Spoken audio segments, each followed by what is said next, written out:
हमारे हिंदू शास्त्रों में वैसे तो कई प्रेम कहानियों का वर्णन मिलता है, चाहे वो भगवान श्री कृष्ण और राधा का हो, चाहे अर्जुन और सुभद्रा का हो। ऐसे कई प्रेम कहानियों का वर्णन मिलता है, लेकिन महाभारत के एक पात्र ऐसे भी हैं जिनकी प्रेम कथा के बारे में कोई नहीं जानता है, जबकि दो दिलों का ये प्रेम कई युगों से चलता आ रहा है।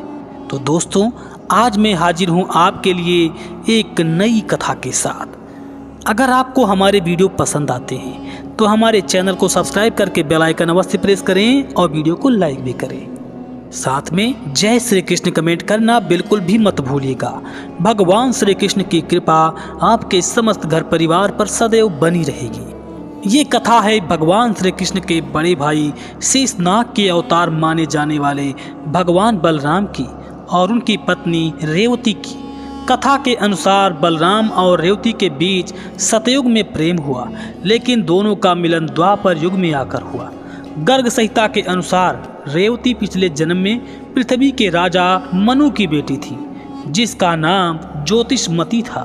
एक बार मनु ने बेटी से पूछा कि उसे कैसा वर चाहिए, तो उन्होंने कहा कि जो इस धरती पे सबसे शक्तिशाली हो वो उसी से विवाह करेंगे।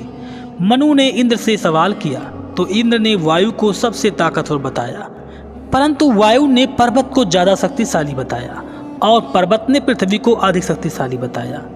आखिर में धरती ने शेषनाग को सबसे ज़्यादा शक्तिशाली बताया। तब ज्योतिषमती ने शेषनाग को पति के रूप में पाने के लिए ब्रह्मा की तपस्या किया और ब्रह्मा ने उसे वरदान दिया कि द्वापर में दोनों की शादी होगी। ज्योतिषमती ने अपने अगले जन्म में महाराज रैवतक के पुत्री के रूप में जन्म लिया।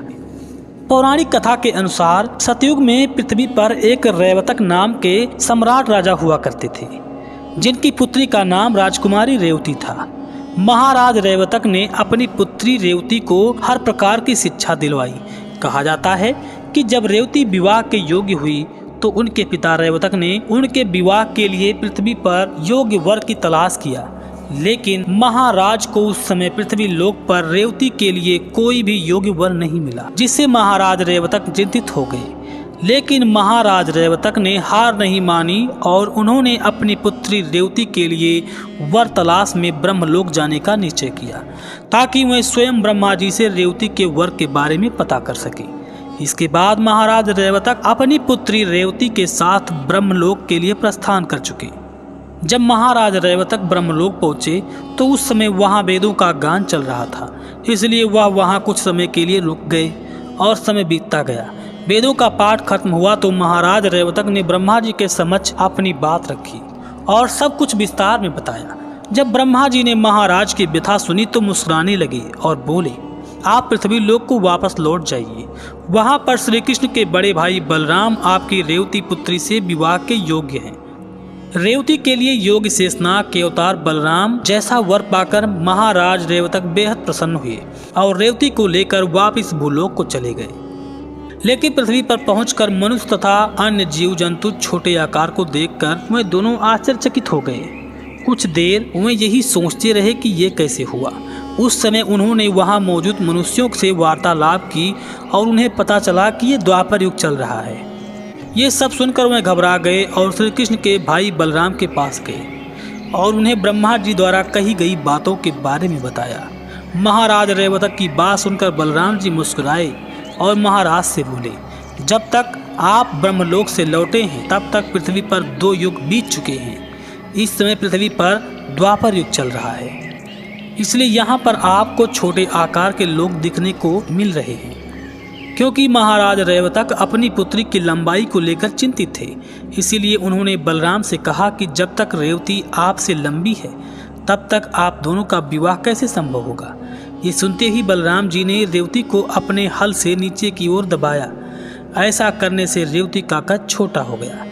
रेवती के पिता यह दृश्य देखकर बेहद प्रसन्न हुए तथा रेवती और बलराम को विवाह के पवित्र बंधन में बांधकर स्वयं संन्यास लेकर हिमालय की ओर चले गए। बाद में बलराम और रेवती प्रेम पूर्वक पृथ्वी पर मौजूद रहे।